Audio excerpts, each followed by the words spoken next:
Today was Playins Day 1 from Worlds 2020. This is episode 2 of Vision Denial. I'm Sebastian. I'm joined by Josh. Hello. And Connor. Hello. We're going to be talking about the 5 games that started today, and what a mood setter. Now, Vision Denial, we're a couple of friends who decided that we were going to take up some stakes if any of the play-in and teams make it to semis or out of groups, or if any of the North American teams make it out of groups, or Rogue or MAD. We have a bunch of teams that if they make it out of groups or semis, we'll buy their jerseys because we don't expect it, but damn, would it be cool. Mm-hmm.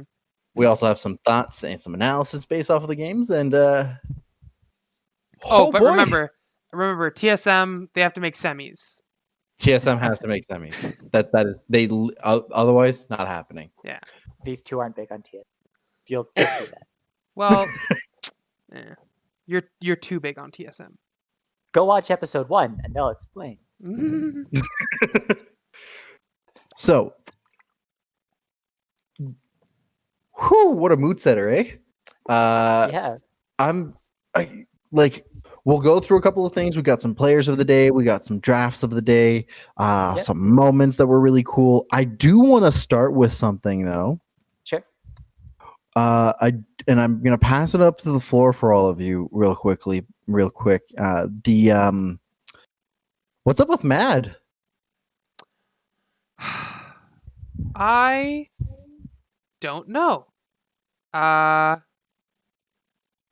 So it's I saw weird. something funny. Go, Connor. Yeah. So I think it was Team Liquid tweeted at, how do we beat MAD? And the team Twitter for Fnatic responded with, "Let them pick Evelyn." Wow. Yes. No, that's the exact thing. During that, both of their drafts, I literally question marks. I've got question marks here going Evelyn. Yeah. Why? And my notes are full of they must be destroying in scrims with it, right? Because we don't see that, and a lot of times you might say oh, why are they picking this? Well, we know everyone's been playing on that Chinese super server, as they're calling it, right?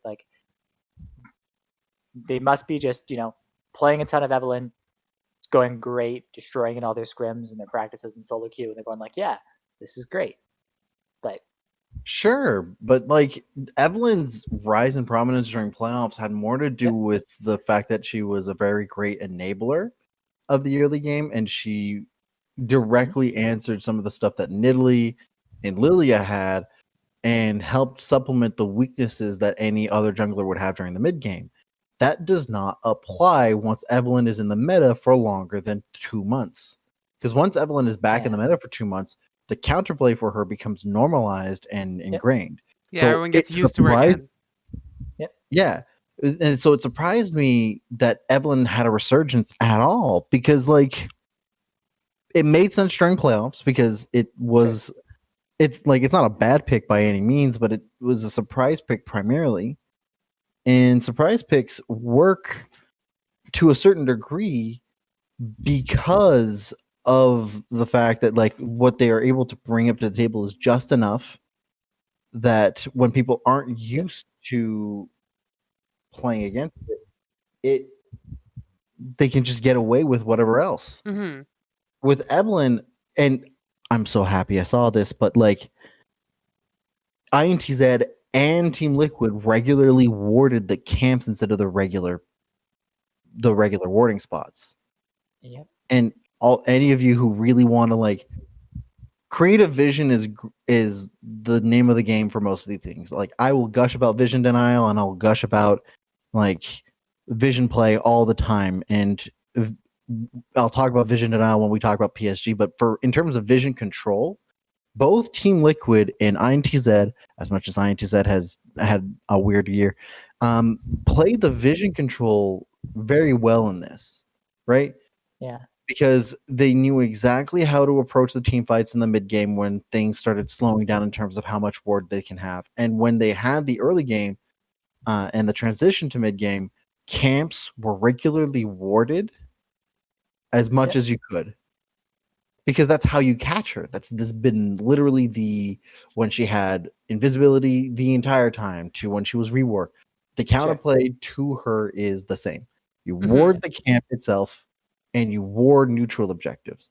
Don't ward around them. Don't do your regular shenaniganries when you're trying to catch other junglers or catch and set up with the game. You do the opposite. You do where you expect her to come out of vision.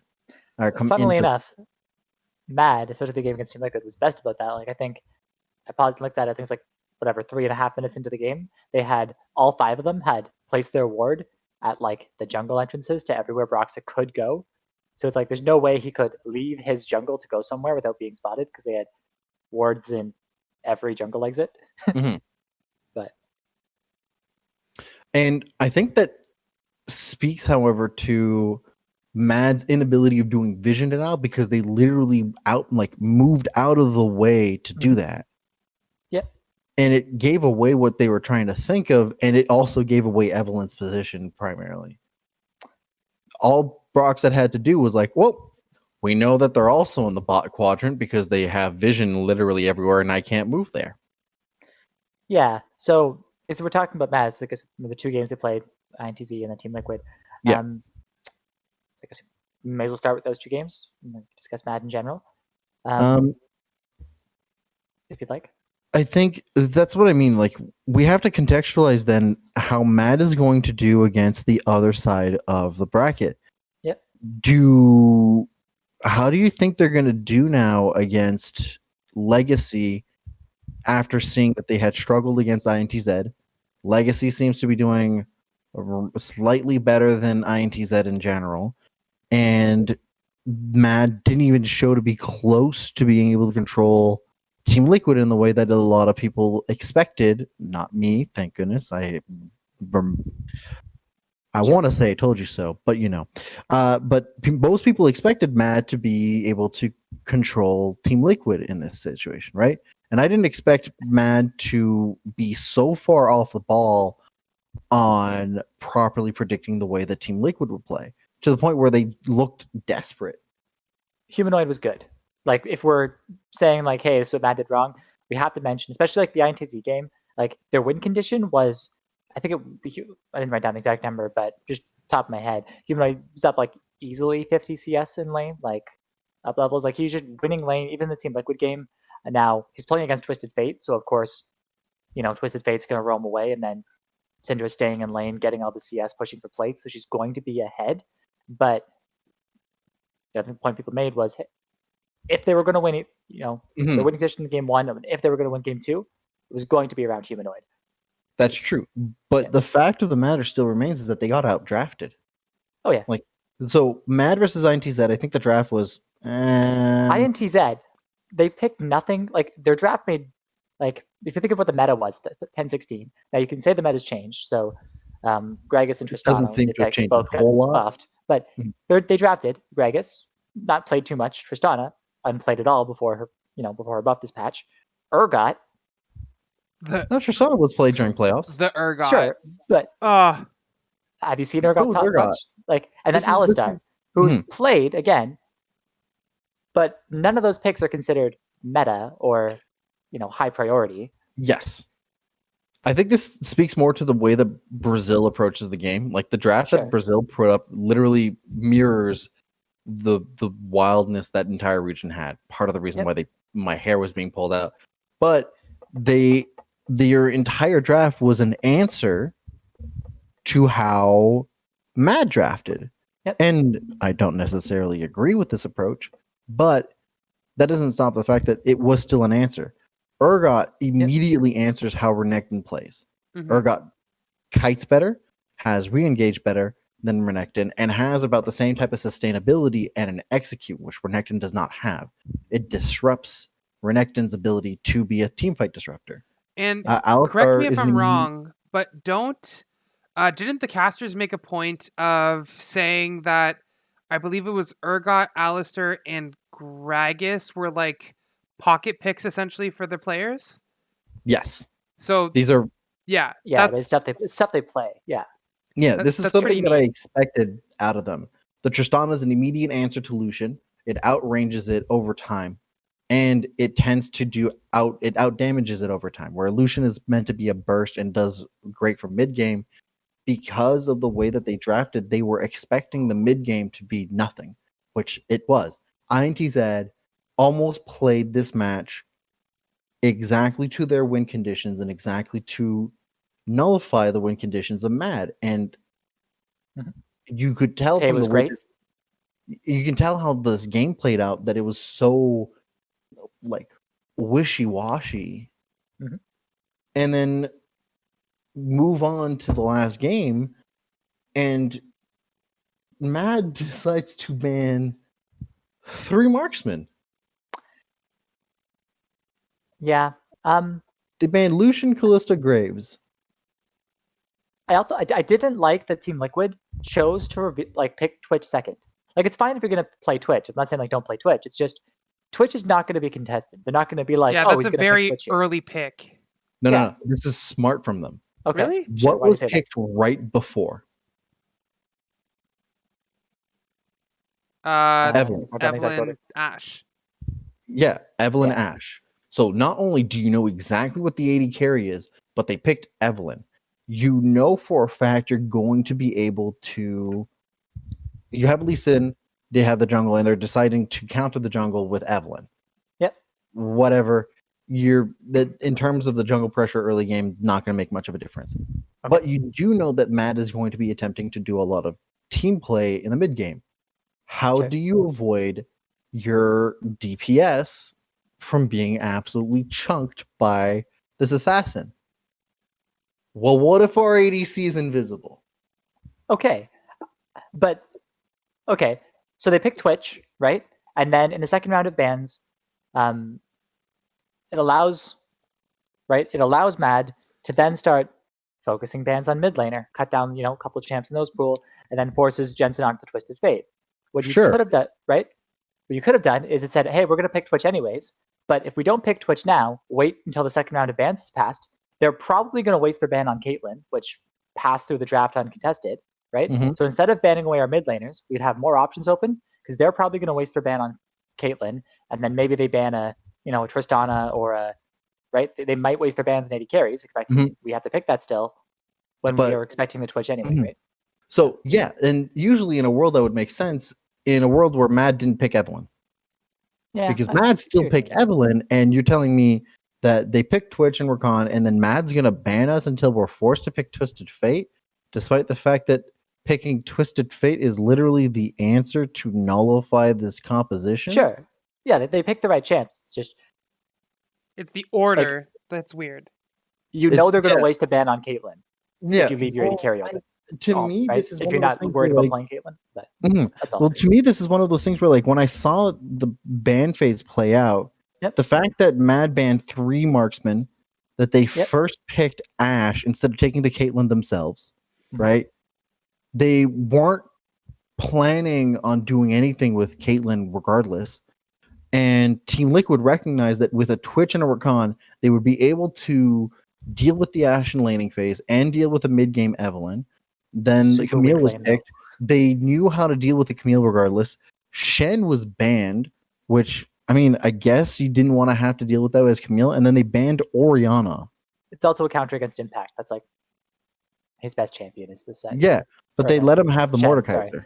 Yeah, which is the second one. It's like they said before the game, don't let Impact have Shen or Mordekaiser. Keep them off those 2 champions. And you banned one of them. I'm here going, so you're telling me you early picked the Evelyn instead of doing round 2 Evelyn. You could have round 2. Literally, if they did the round 2 and everything else went normal, and they picked the Caitlyn, I honestly think the second they picked Evelyn, Team Liquid was just like, we're just going to default for whatever counters the Evelyn matchup because you're clearly drafting around that. And they did. They drafted around the Evelyn pick. You have a point, too, because they were saying, hey, if you pick Evelyn, she's really bad pre-6. So in order for her to survive pre-6, and because you can't do anything, you need to have strong lanes that can survive on their own the first few levels. So if you're picking Evelyn, you need to play to lane elsewhere and have your Evelyn to set you up into the mid-game, and you're playing like a mid-game comp. So by drafting Evelyn first, you're giving away that you're playing for lane priority early elsewhere. Yeah, exactly. And that you're going to pick an AD mid laner, likely, to match the damage profile. But this is exactly what I mean by this, right? So the fact that they picked Twitch immediately tells me that they were going to be prepared to nullify the Ashe instead of just picking a Caitlyn. Because if you pick a Caitlyn, you're expecting to just let yourself be doved on. So they picked Twitch and Rakan to counter the mid game play. They know that they're just going to let themselves get pushed in and maybe outplay, depending if they get doved in. Camille is picked. That solidifies what they were thinking. They banned Shen and Orianna against them. So Team Liquid immediately gets rid of the set so they don't have that issue in a lane, in mid lane or support. Smart. They get rid of the Nautilus. They literally do everything to make sure that the bot lane is not going to be like caved in. Yeah. And MAD's response is to ban the Orianna, which I put question marks here. Like, I don't know what they were expecting from this. They pick Syndra. Again, proves to the point that they're trying to play laning phase first. And so the answer is Mordekaiser Twisted Fate. Mordekaiser to nullify during team fights Evelynn and Camille, and Twisted Fate to literally reveal that. Yeah, because he reveals Evelynn too. Yeah. So I think Team Liquid was just gifted. Yeah. Like a draft. They just, all right, we pick Evelynn, we're just going to take whatever counters Evelynn, and then we're just going to be good. And that MAD didn't pivot. And I think this is so weird. And I put a note here in my book saying, what happened to MAD's flexibility? Yeah, maybe it was like a weird instance of like we cannot play them type of thing. Yeah. I don't know. Maybe like, we get to a 3-item Evelynn. There's nothing they can do. But so now I'm thinking, I remember, Connor, you seemed super confident in Supermassive the other day. We'll see. To the point where now I'm going, is MAD the third place team in this group? Honestly, it's looking like it. I'm not convinced with especially the Ints game. Yep. Like, while I was watching that, for a good chunk of it, the beginning was a bit rough for Ints, with like some misplays and some backwards ults and stuff like that. But like the teleport, the teleport, yeah. But like, oh my god, like the Urgot was so good for like such a good chunk of that game. It was actually ridiculous. Yeah. And I think I said that episode personally 1. I was like, think, watch him. Yeah. Watch their top laner. If they're gonna win, it's gonna be him. And like I personally think that I really feel like this is a coin flip game. Like I think half the time Ints takes this. And the fact that Ints would beat MAD, and in like all of our scorings, Ints is almost always is actually 4th place in all of our rankings. Yeah. Like, I don't know. Like, I don't want to say like MAD is 5th, but like if we were ranking Ints at 4th, like I don't think it looks good for MAD. You know what I mean? Like, it's rough. Yeah. Well, if we're talking about INTZ, why don't we move on to the Legacy INTZ game as well we played? I don't want to do too much of that because Legacy played one game, right? And hey, give the Aussies their day. No, I don't think they'll win the next 3 games. Legacy will probably be competitive against MAD if MAD is keeping up this trend, but like against Supermassive and Team Liquid, But when I ranked all of the teams, INTZ and Legacy were literally in the same tier. I expected them to be either or. I just put the advantage on INTZ based off of like the INTZ has way more flexibility. But I did also put a note here. How does MAD deal with Legacy comparatively also than Supermassive? Because Legacy, they couldn't deal with Team Liquid. And Legacy is like Team Liquid Light. A very weak, it's like a much weaker Team Liquid, but still acts like Team Liquid. Yeah. So are they going to flop on the draft again, despite the fact Legacy has an obvious draft and MAD apparently lost all their predictiveness? It wasn't though, because if you look at Legacy's draft this time, so like I said last time, so their support, Isles, basically only played enchanters. All he played the entire year was Lux, Bard, Karma, and Morgana. That's all he played. Game 1, Nautilus. He didn't play Nautilus. Yeah, remember we were ragging on him, I think, last episode about the fact that he doesn't play Nautilus, which is a big oof for tank set mid. They played that. Hadn't done that before. Nidalee jungler. Their jungle played like Trundle, Volibear, set. Like he played nothing but tanks. Cinderhawk junglers. He even played Sejuani in summer, which not Prominence was playing. He goes Nidalee. I do want to make a note here. Yep. And I mentioned this. The entirety of Australia picks the same drafting style. Sure. It's always going to be very easy to predict what they're going to do. But the roles are swapped. Yeah, but wherever the particular thing they needs to be placed in, whatever role, they'll do it. They need one utility, one tank, one disengage, one CC, one re-engage or engage. Okay. And if you look down the list, Nidalee's your utility, Camille is your engage, Nautilus is your re-engage, Tristana is your disengage option, and Set is your tank. And so when you look at the drafting style of any Australian team, all of them do this. You literally just have to ask what is missing from what they expect. And so when they picked up the Nautilus, this did not surprise me because they had Nidalee and Camille. I was like, they're missing their engage. Right? They had a disengage and utility. Yeah. But I also think you have to give credit, I think, to the fact of who was playing what champ, because it's kind of like the equivalent of like when Doublelift was like super bad on Senna. It's like you can expect Doublelift to not play Senna, but if Doublelift if they pick Senna and you're like, okay, that's clearly going to Biofrost, because Biofrost would then be the only other player who could play Senna, theoretically, or not theoretically, but like based off previous thing. Sure. And then Doublelift picks it up, that changes the dynamic of things, right? So like, granted, yes, seeing a Nautilus support should not scare or surprise people. The fact that it's coming out of Legacy should still be somewhat noteworthy, because in my opinion, the fact that like I always forget the support player's name. There you go. The fact that he went from playing almost exclusively enchanters to the fact that we pointed out and laughed at the fact that he can't play tanks, that he pulls out a tank and does very well with it for the most part. I think that's really good. Support. And like, I think that's actually like it speaks a lot to the fact that they're willing to be flexible in some regard. I can understand, like, I'll accept this take. I want to make a note is that the enchanters that Isles played are the crowd control options and Nautilus was the crowd control option in this draft.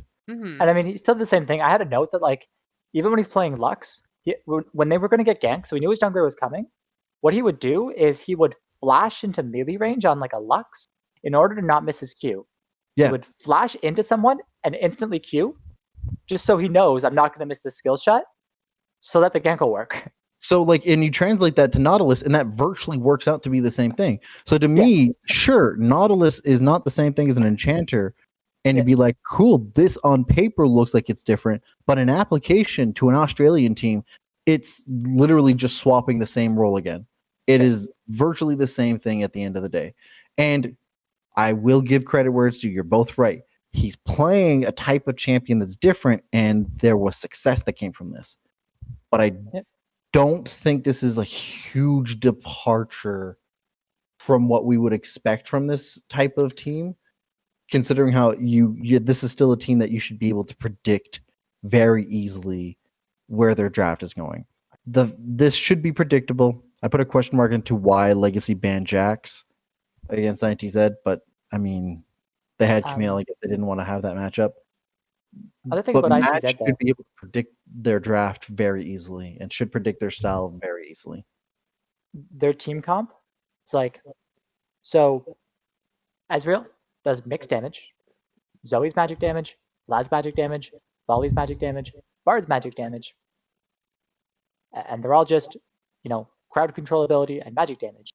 So even just, the support buying Moby boots, or not Moby boots, Merc treads, cuts down all the CC, cuts down all the magic damage. So they made that item purchase so gold efficient that they could just all buy Merc treads and cut down the CC stacking and cut down the magic damage, because even the Volley Bear and the Bard are doing magic damage. So. Oh, sure, yeah, okay. That makes sense. But... Given that context, that makes much more sense. Yeah. And they're like magic, and like, well, it's ban 80 options. All right, that makes sense.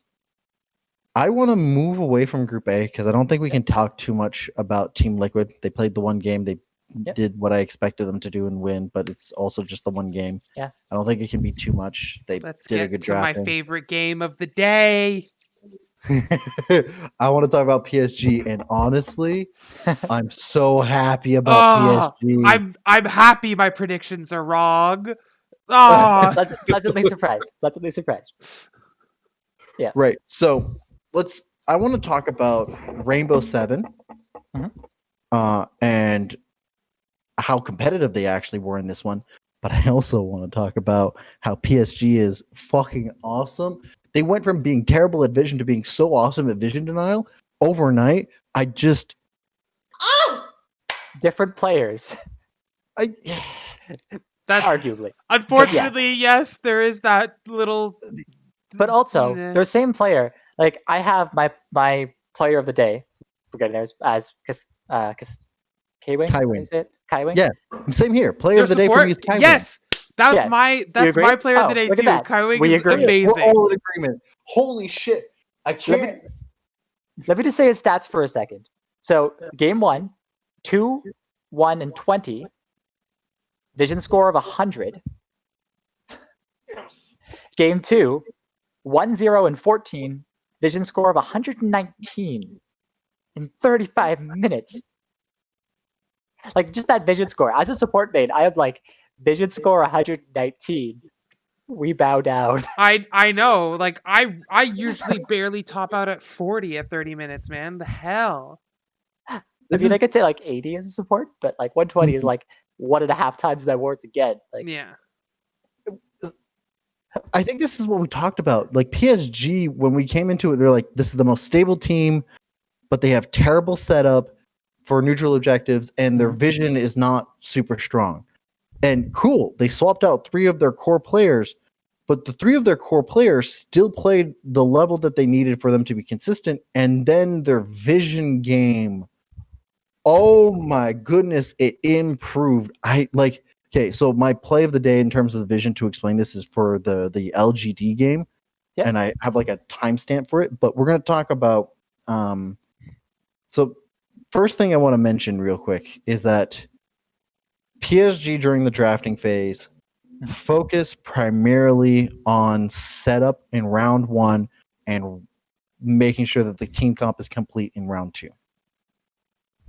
And they did this for both of their games. I think that was interesting. They did setup and then rounding it out in the round 2.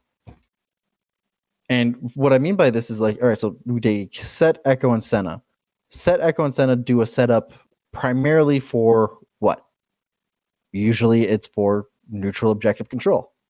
So they clearly have an established theme for what they're trying to do here. Yeah. But Rainbow 7 picked Ashe, Zoe, and Hecarim, and on paper you're like, oh, it's just like they all picked around the same type of roles that they needed. But Zoe and Ashe don't fill the same kind of roles. They don't have the same type of theme to them, and nor does Hecarim with the others. Hecarim is a very early game, and without the rest of the team composition, doesn't tell us exactly what they're doing. Mm-hmm. I will say that makes PSG very obvious in the round 1s and what they're trying to do. Sure. But they very much have a good idea on making sure that they know exactly what kind of style they want to play first, and they do that in round 1. And I think that was very notable and interesting. I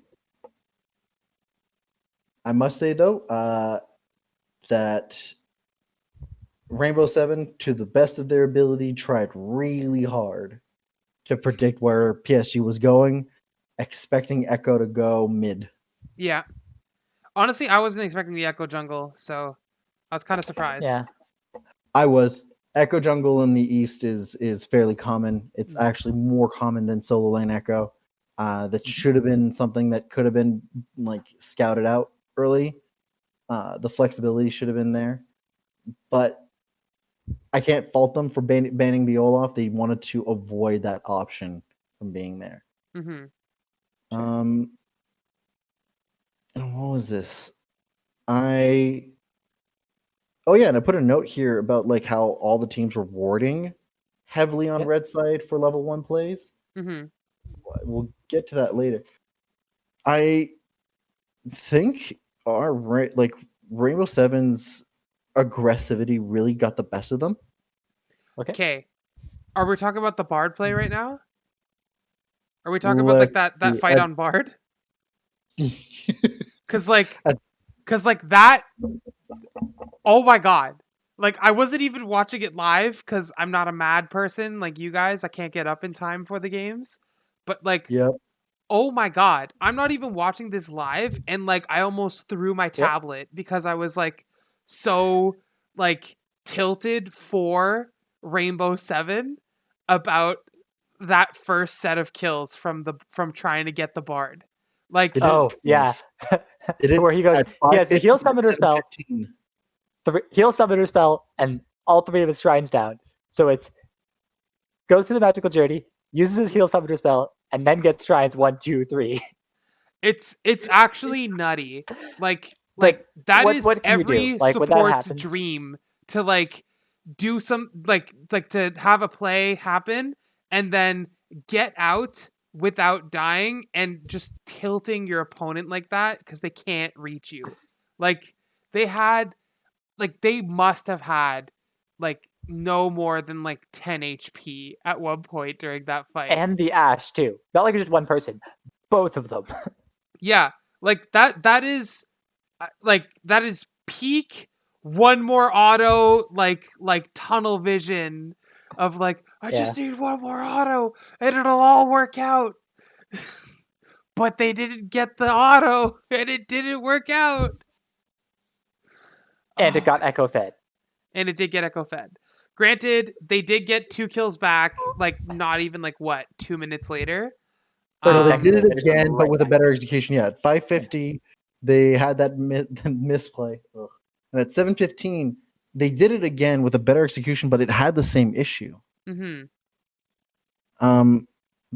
Just because you do it again, but it's better, doesn't stop the fact that you shouldn't have done it again. That situation, because immediately I wrote down Drake. No first Drake was taken by 10 minutes, and I was really weirded out by this. And that R7 is giving up on a lot of neutrals by the time 17 minutes is in. And they had the positioning to take that dragon. At any given point, this is a weird trend. And I think blue side is purposely letting red side dictate when dragons are supposed to be taken. Because if it's not done by 11 minutes, it's decided by a fight, and beforehand, red side has control of that.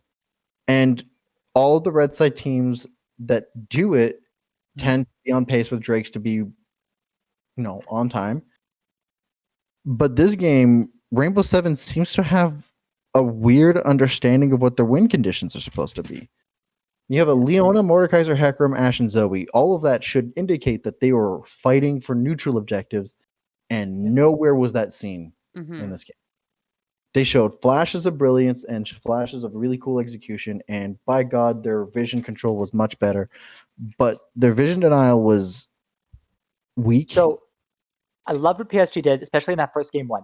So you'll notice, you can easily say just look at it 5, 10, 15, 20, right? So by 5 minutes into the game, what they did is they all put a control ward at the entrances to their own jungle. So their own side of the map, their own jungle. They're saying, okay, they're not going to be stealing away our camps. They're not going to be, getting in on the echo. The skirmish lines, Exactly. So they put it back in their own jungle and just said, these are safe control wards. They have their own tri-brush, the ward behind the dragon pit on their side, their own. So if they go to try to sweep those out, hey, they're in our territory. And then by 10 minutes, they move up to the river. So they now start controlling the river and they say, okay, we can now defend control wards in the river because we have a bit of a gold lead. We can defend his territory and start playing for objectives. By 15, they move them to the entrances of their opponent's jungle, like the very first wards in. And then by 20 minutes, they have the opponent's entire jungle lit up with wards saying, you're not getting your own camps because we have 7 wards in your jungle around every camp. So good luck getting CS. Or good luck getting to Buried because our wards are... Honestly, this is... They move that up with time. This was such a solid game, but this is supposed to be the expected result. And everybody's talking about like, oh, no one question marks about PSG. And I'm thinking here, well, I mean, I don't think that was supposed to be a super big question mark. Rainbow Seven is definitely the underdog, even with 3 substitutes from PSG. So the fact that PSG was much cleaner than expected is surprising. But Rainbow Seven definitely played much better than expected, but have the same issues that plagued them during their own region's playoffs. Continuing on, like, piggybacking on what Connor mentioned with the vision, holy shit, their vision is even better when they played against LGD. Yeah. And I primarily want to talk about the vision denial, and this is like what I would say my play of the day was. Hold on, let me see if I can find it. I put a timer. Holy shit, like at 27 minutes, there was a flank done as Rakan in the mid lane where the wall was, and the broadcasters made a point of it. They like toggled the vision, and they had primarily done vision denial in a way that like Rakan was at an easy flank angle to execute on a team fight, and that literally won them the fight. By 20 minutes, they won. Their game was virtually won. It's literally every 3 minutes they kept doing the same kind of play where they denied the vision and played around the fog of war consistently against LGD. Yeah. And I'm just blown away by the way they played, and I'm also baffled by the decisions LGD made. Connor, you mentioned this. Why did Peanut play Lilia? Well, I think they're saying Lilia's at 100% pick ban. Like, it's the strongest thing. So that's my trend that I was saying is our biggest trend for day one is the AP junglers. So between the 5 of them that are played, so you're talking Nidalee, Gragas, Echo, Lilia, and Evelynn, they were, one of them was played in every single game. Lilia was 100% pick ban. And they're saying, hey, the Lucian and the Tristan and mid, these kind of things are enabled. We can play our AD mid laners or our set mid lane, these kinds of things, by putting an AP carry in the jungle. It just enables different kinds of team comps. Also, like, every analyst was also saying things like, it's exasperated, obviously, but like everyone and their mother was basically saying Lilia equals free win half the time. So like, I don't blame LGD for picking it. I don't know if I'd want Peanut on Lilia in general, because to me that's not a Peanut champ. But I mean, I get like from an analytical standpoint, almost everyone's saying that it's a free win or it's a super good champ. But you mentioned this, Connor, yesterday. Peanut on these champions is question marks like all over the place, right? Like this. If I had to guess, like he's been around for a while, right? And jungle for a long period of time was like, we had a Saint-Germain meta, and we had a, what I mean? Like you played a lot of tanks, and even then it was like maybe like AD champions, like range junglers. When they added like Kindred into the game and stuff, they're like, yeah, we're gonna make range junglers a thing, and like, like the way Nidalee and Graves and Lilia kite camps is different than how any champion played in like season 7. Is that fair to say? Not really. Peanut's been around for so long that this is not like a new thing. Nidalee has been a jungle champion for how long? And Nidalee and Lilia transfer into the same kind of application.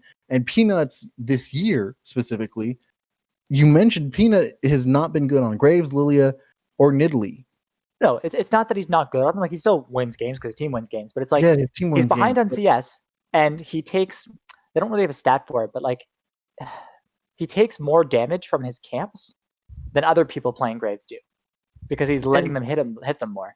And that's sense? Yeah, no, and that's exactly it, right? Which is weird. When I see Lilia and Lilia's doing the game right, by the time 15 minutes is in, from 15 minutes on, they should be 24 creeps ahead. Always. You should be 4 Okay. camps ahead or more. That's the Depending point on what of they're playing against, right? Like but like that's the point of that composition. And he was playing against Graves, and everywhere else during the playoffs for every other region, Lilia would be massively ahead of the Graves. And Lilia, as Peanut, when they were ahead by the 10-minute mark, was behind. Which is what I said. He's on average, he's behind 8 CS at 15 minutes. He's behind a couple of camps at 15 on average, even when they're winning games. But that makes no sense when you're on Lilia. And I highlighted this. Yeah. I'm like, why? Why? So maybe Lilia will become the new version of NA Jace. What, Peanuts Lilia? Well, maybe. Like, I don't know. Like, it's a thing that's like everyone's like, well, Jace is such a good champ. Why do we play it? And then every time NA plays it, they're bad. Maybe China Lilia. I don't know. Fuck. I mean, he wasted. Yeah, go ahead. Yeah.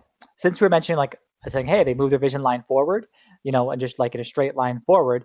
Now in the LGD game, they still did the same thing. They still, had their lines. It just instead of being this, I can't tell it's like forward. Instead of just being like the straight line we moved forward, they're saying, okay, the enemy team is playing. They're playing the Camille, and they were playing for the Camille, right? LGD was playing. You're talking about in this case they were playing Lucian, Ash Braum, Volibear, and Lilia. What am I looking at? They're playing Volibear top. What were they? Okay. I had so many question marks in this game.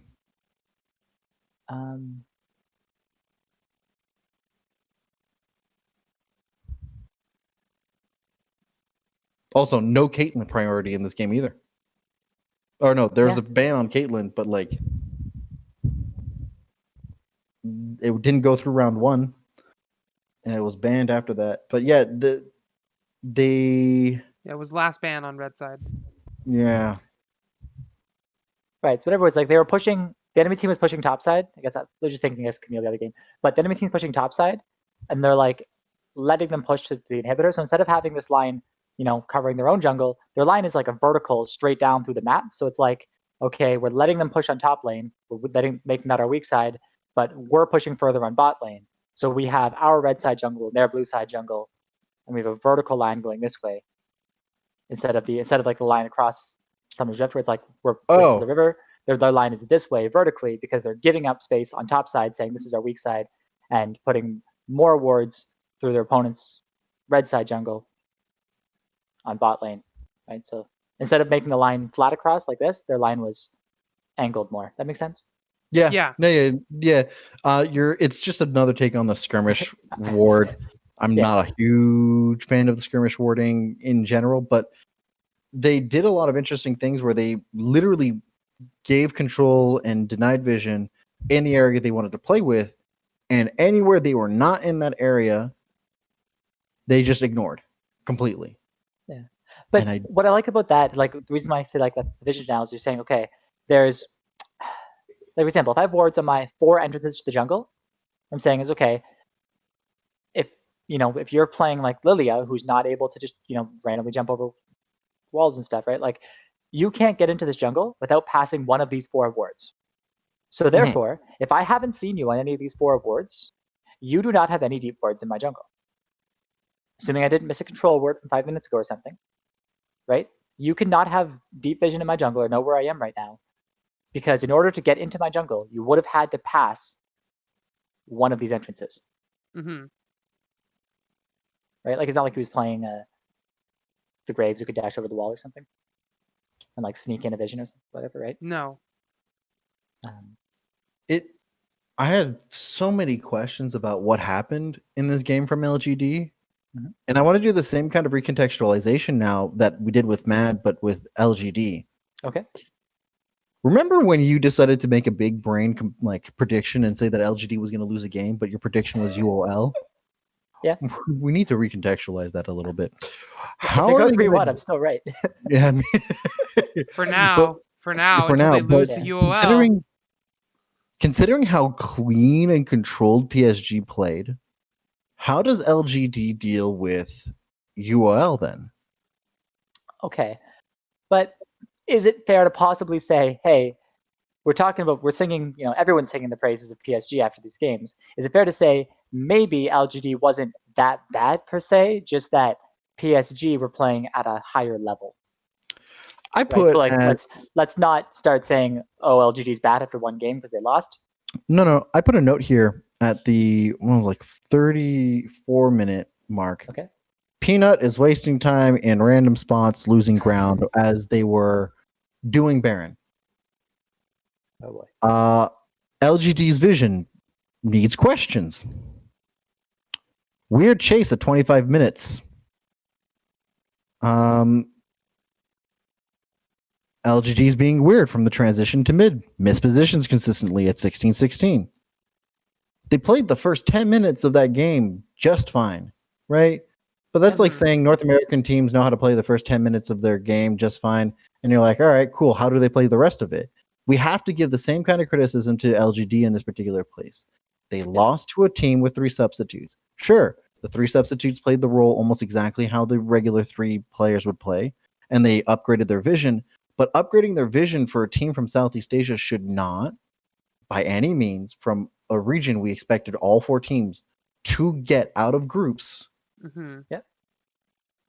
This should not have been the case. Like, this should not have been how it went down. It could have been a little competitive, but this straight up, by the time that the 18-minute mark happened,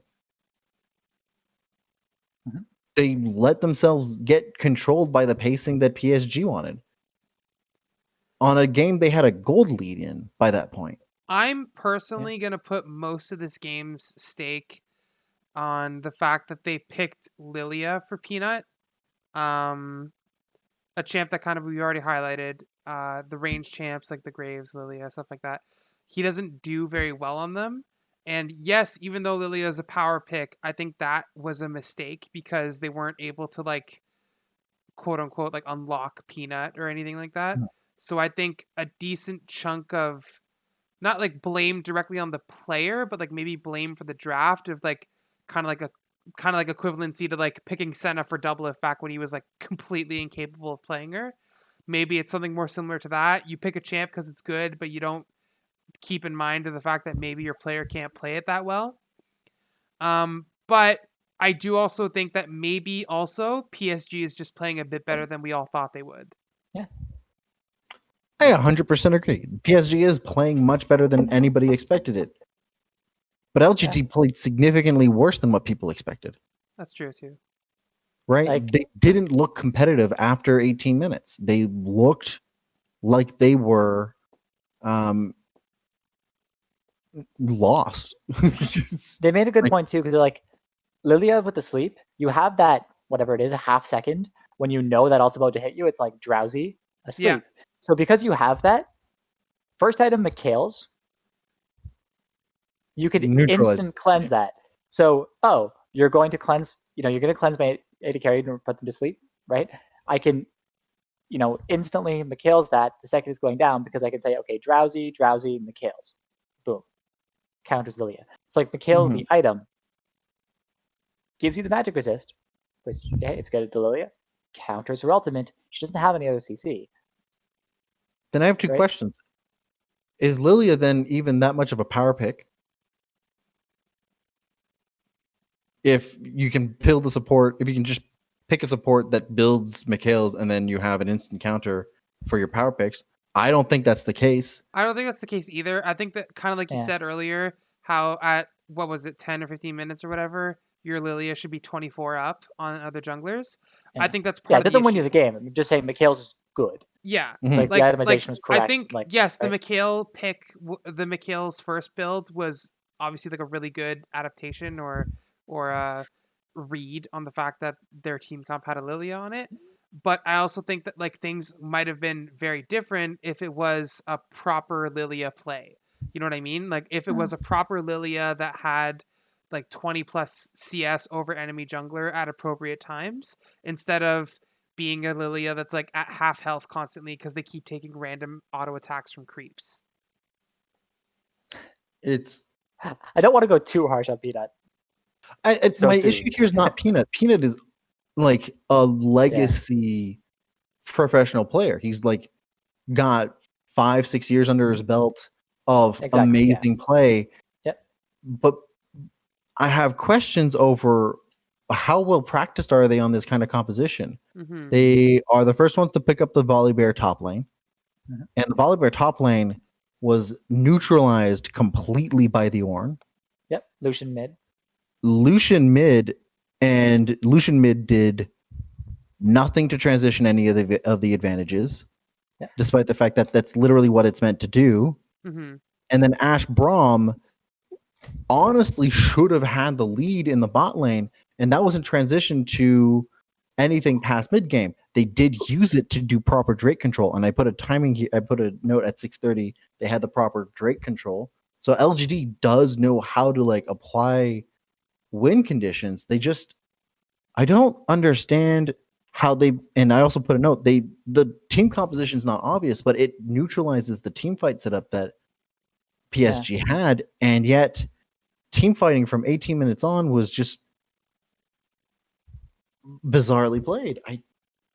Who played that game? Was it Mark or Kahlua? I forgot to look for like LGD support. They play. They have 2 supports, right? Yeah, hold on. Was it Mark or Kahlua?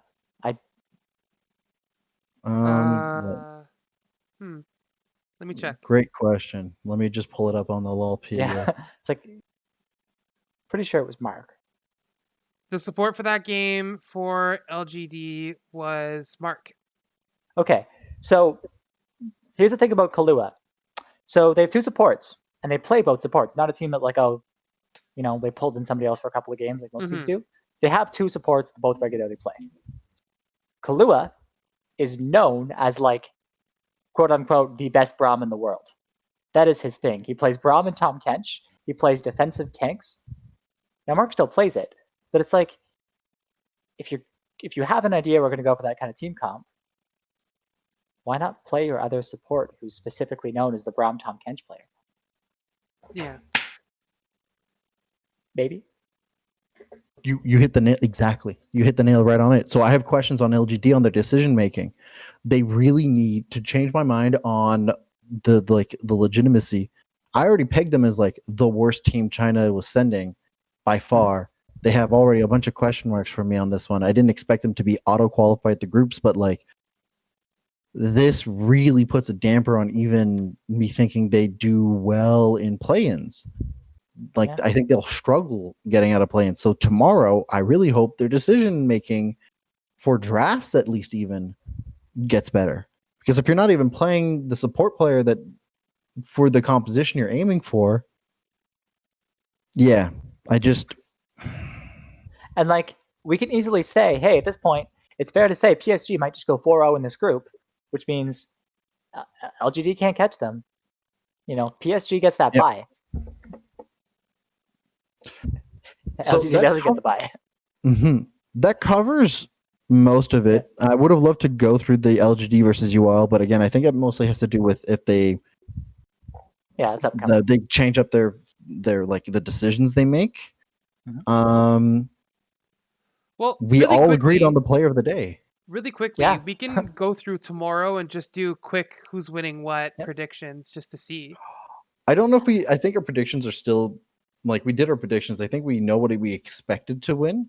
I do want to think about how does Supermassive or what are the games tomorrow?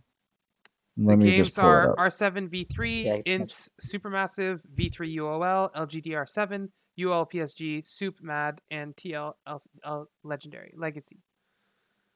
So UL PSG would be interesting, for sure.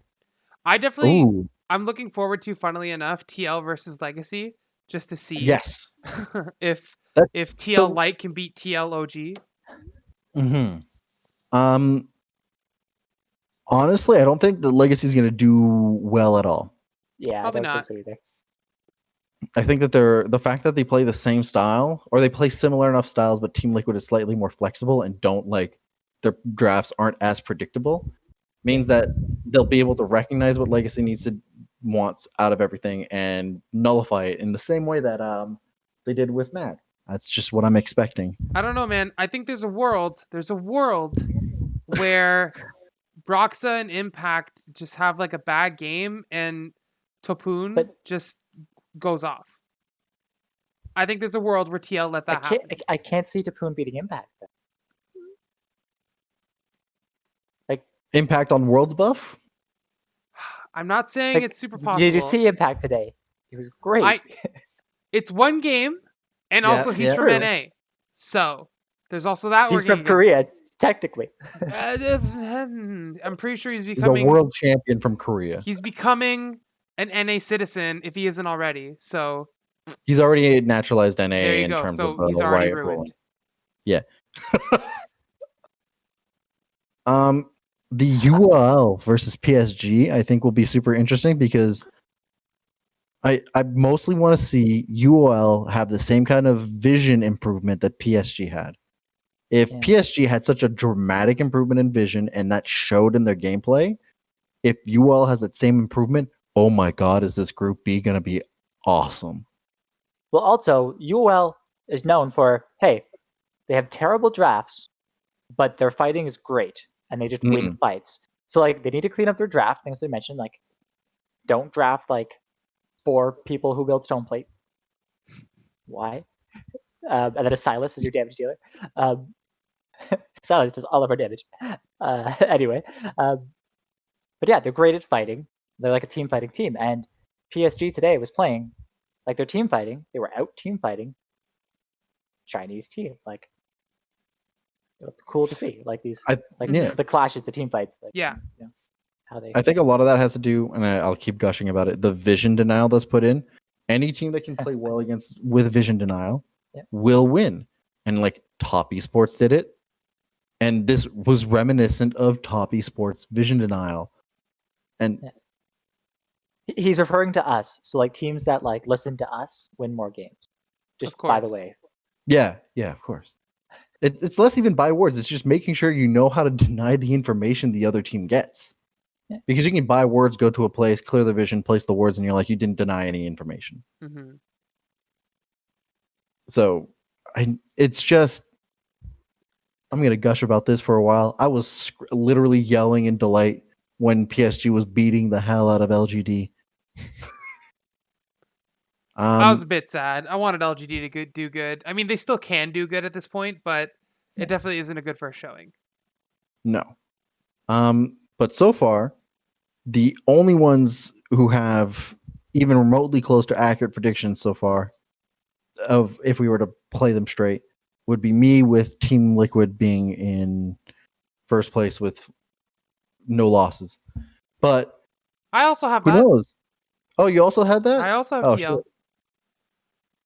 I think Connor's the only one with something weird happening. We actually have the same predictions for Group A. My prediction is a 3-way tie where between MAD, Team Liquid, and Supermassive, and the way that happens is that they all beat each other. So Team Liquid beats MAD, MAD beats Supermassive, Supermassive beats Team Liquid. And everyone just shits on Legacy, but that's already wrong.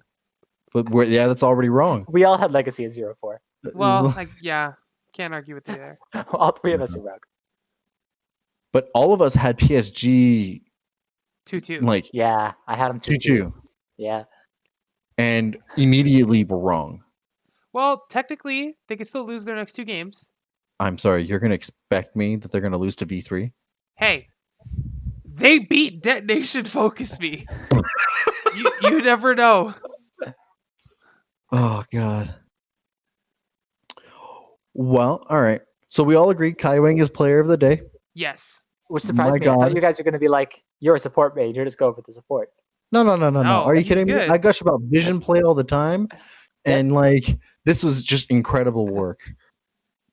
Kongyub getting the fucking player of the day. Get the hell out of here. No. Kaising. And he's also the shot caller of the team. And like the one saying stuff, by the way. Just so you know. He's the one like calling stuff. Which would probably explain why they didn't seem to have played differently, minus just the vision upgrade. Yeah. So like when he's setting up the Bard ultimates and going like, okay, I'm hitting this person, we're going in, like that's him. Yeah. Just so you know. All right, then. I have one last question for all of you then. Shoot.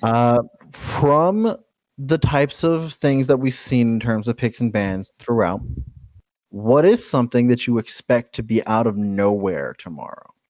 Out of nowhere. Yeah, because there was Twitch today, and that surprised people. Yeah. It wasn't like a huge out of nowhere, but it still surprised people.